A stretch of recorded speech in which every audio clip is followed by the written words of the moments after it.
Good afternoon, everybody. I am very pleased to welcome Prime Minister al-Maliki back to Washington. We've just concluded a very productive discussion about a wide range of issues. We meet at an important moment. Substantial progress has been made since Prime Minister Maliki's first visit to Washington in 2006, and since the Prime Minister and I had a chance to sit down together in Baghdad. Violence continues to be down, and Iraqis are taking responsibility for their future.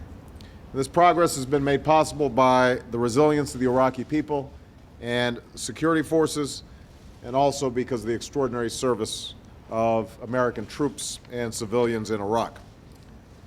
Now, we're in the midst of a full transition to Iraqi responsibility and to a comprehensive partnership between the United States and Iraq based on mutual interests and mutual respect.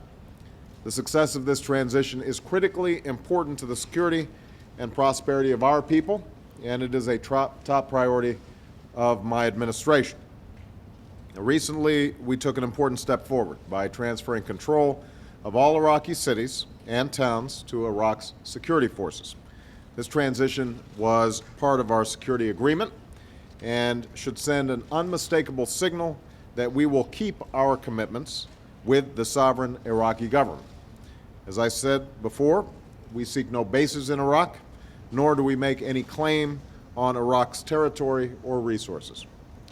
Going forward, we will continue to provide training and support for Iraqi security forces that are capable and non-sectarian. We'll move forward with our strategy to responsibly remove all American combat brigades from Iraq by the end of next August, and to fulfill our commitment to remove all American troops from Iraq by the end of 2011. As we move forward, Prime Minister Maliki and I have no doubt that there will be some tough days ahead. There will be attacks on Iraqi security forces and the American troops supporting them. There are still those in Iraq who would murder innocent men, women, and children. There's still those who want to foment sectarian conflict. But make no mistake, those efforts will fail. The Iraqi people have already rejected these forces of division and destruction, and American troops have the capability, the support, and flexibility they need to stand with our Iraqi partners on behalf of a sovereign, secure, and self-reliant Iraq. Because we believe that the future does not belong to those who would destroy, it belongs to those who would build. To that end, America strongly supports efforts by the Iraqi government to promote national unity, which will help ensure that people in all parts of Iraq can live in peace and prosperity. Prime Minister Maliki and I discussed issues like the hydrocarbons law and disputed internal boundaries that will be fundamental to the future of a united Iraq. I reiterated my belief that Iraq will be more secure and more successful if there is a place for all Iraqi citizens to thrive, including all of Iraq's ethnic and religious groups. That's why America continues to support efforts to integrate all Iraqis into Iraq's government and security forces. And we have increased our assistance to help displaced Iraqis return to their homes. Prime Minister Maliki and I also agreed to build a broader basis for cooperation between our nations. The United States and Iraq have known difficult times together. Now both of us agree that the bonds forged between Americans and Iraqis in war can pave the way for progress that can be forged in peace. The Strategic Framework Agreement agreed to last year helps lay the groundwork for this progress. America stands ready to help the Iraqi government build their capacity to provide basic services and to promote the rule of law. And together, Americans and Iraqis can expand economic cooperation and trade that opens new doors of opportunity. Together, we can broaden our educational, our cultural, and scientific engagement to make a positive difference in the lives of our people. And together we can take steps to advance security and prosperity throughout the region and around the globe. And Prime Minister Maliki and I are both deeply humbled by the sacrifices that have been made by Iraqis and Americans to create this opportunity. And there are many important meetings that will take place over the course of the Prime Minister's visit. I am especially pleased that he intends to visit Arlington National Cemetery. That hallowed ground is the final resting place for so many young Americans who have paid the ultimate price to help forge this hard-earned progress. They've set an example of selfless sacrifice that all of us must strive to meet, as do the Americans serving in Iraq today. And I want to thank Ambassador Chris Hill, who's here and is doing outstanding work. Under the most difficult circumstances imaginable, they have completed every mission they've been given, and they've forged countless partnerships and friendships with the Iraqi people. I know that this story is one that can be told by people in both our countries, and that the Iraqi people have endured extraordinary hardship in their pursuit of a brighter day. So many Iraqis and Americans have made so many sacrifices on behalf of a better future. Now, as we work to end this war and to look beyond it, we must live up to their example and live up to our own responsibilities to see that their legacy is truly one of greater peace and prosperity. I thank you, and with that, I'd like to welcome Prime Minister Maliki and give him the opportunity for some remarks. In the name of God, the most merciful, the passionate. Thank you. I thank the President of the United States, Mr. Obama, for your warm hospitality. And regarding all the issues that related to the positive relationship as well as the aspiration to deepen that relationship. My meeting with the President was a positive and constructive meeting, reflected the deep conviction on the part of both sides to establish a strategic friendship, and in order to continue the successes that we have achieved, and perhaps we refer to the security successes that led to the stability in Iraq. We have also referred to the sacrifices by our sons and daughters on both sides to confront al-Qaeda members, those who are outlawed and those who voice sectarian wars. If they succeeded in their efforts, they would not have been killing only Iraq, but the entire region through the danger of sectarianism. Our sons and daughters succeeded on both sides, which led to stability and the return of the strength of the Iraqi government under full sovereignty.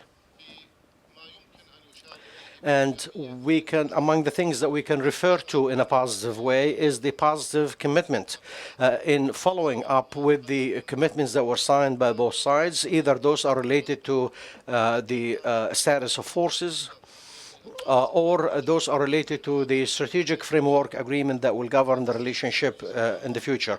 I have discussed today with President Obama about ways in order to activate the strategic relationship on the economic front, culture front, educational front, commercial front, and in every possible area where the United States can play a role in supporting the Iraqi government and the efforts of the Iraqi government to build a state of law, a state based on constitution and federalism that works for the aspiration of its own people using the wealth of that country and that nation. We are about to activate such a strategic framework agreement.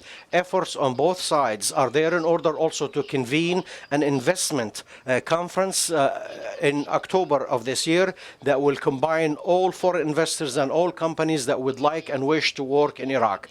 All of this comes as a natural reaction to the stability and to the direction of the Iraqi National Unity Government to provide what is needed for rebuilding, reconstruction of a country that was destroyed by wars, by dictatorship, and by adventures, affected its infrastructure, affected the services that should have gone to the Iraqi people.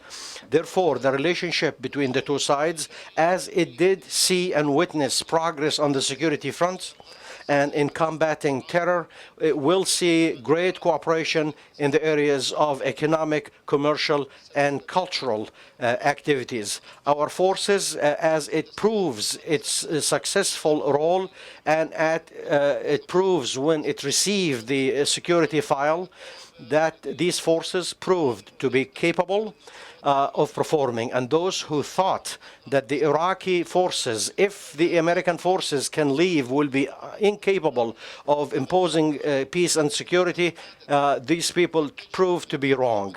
Our forces benefited from working closely with the American forces and the multinational forces. Our forces became now highly capable.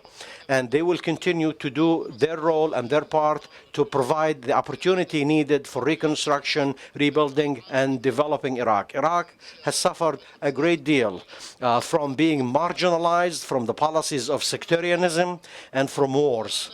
We will work very hard in order not to allow any sectarian behavior and opportunity to flourish. We will work on a national plan where all sons of Iraq and all daughters of Iraq are equal in their contribution and in their services. They will be unified by Iraq. They will not be divided by other elements. We will strengthen the relationship between the people of Iraq. This is the direction of the Iraqi National Unity Government, and that made us work very closely in meeting all the challenges that we are facing. It helped us on the security front. It will help us in reconstruction, and we will benefit from the strategic relationship with the United States. Thank you very much.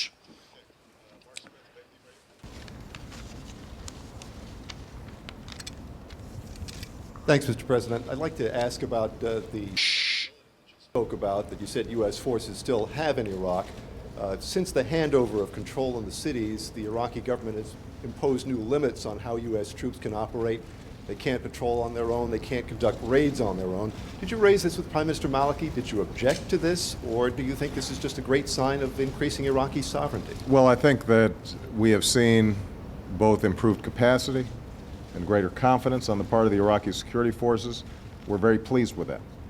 I'm in communications with General Odierno on a regular basis. He provides me a weekly report of how this transition has proceeded. He has been extremely positive about the progress that has been made. Now, what we've seen is that there are going to be, at times, differences in strategy. The interest of the Iraqi security forces in setting up a checkpoint at some point, and our armed forces suggesting that from our experience a checkpoint might create a target for AQI, and so it's better to be more mobile and to go after them. There are going to be those kinds of strategic and tactical discussions that are continually taking place between the two sides. But overall, we have been very encouraged by the progress that's been made.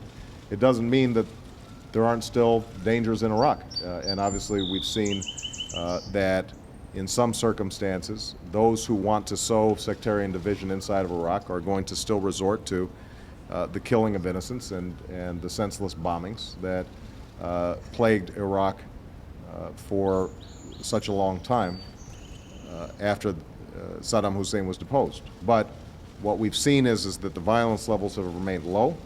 The cooperation between U.S. forces and Iraqi forces has remained high. And we have every confidence that we will continue to work together cooperatively and make adjustments where necessary to assure that as we move into the national elections, that Iraq continues on the progress of stability and that Iraqi security forces are continually ramping up their capabilities so that ultimately we are going to be able to fulfill our commitment to pull out our troops entirely and interact with Iraq as a full sovereign country that it is. First of all, excuse me, regarding the relationship between the Iraqi forces and the Iraqi forces after the withdrawal from cities and towns are good, constant cooperation. There are the support coming from the American forces next to the Iraqi forces that are operating. It is normal that the responsibility is bigger and the role is bigger as a result of the security agreement, but also based on the agreement of the withdrawal. If the Iraqi forces would require the support from the American forces, they will ask the American side through coordinating committees that organize these operations. And I believe what's happening is organizing the roles between the two sides and cooperation. It is not to marginalize the role of any side. Based on the agreement, we are still under a joint responsibility to face any threats Iraq is facing. طبقا لبنود الاتفاقية الأمنية الموقعة بين الدولتين، تلتزم الولايات المتحدة الأمريكية بمساعدة العراق للخروج من الفصل السابع. ما هي الخطوات التي ستتخذونها بهذا الاتجاه؟ شكرا. My translation is not coming through here, guys, and my Arabic is a little shaky.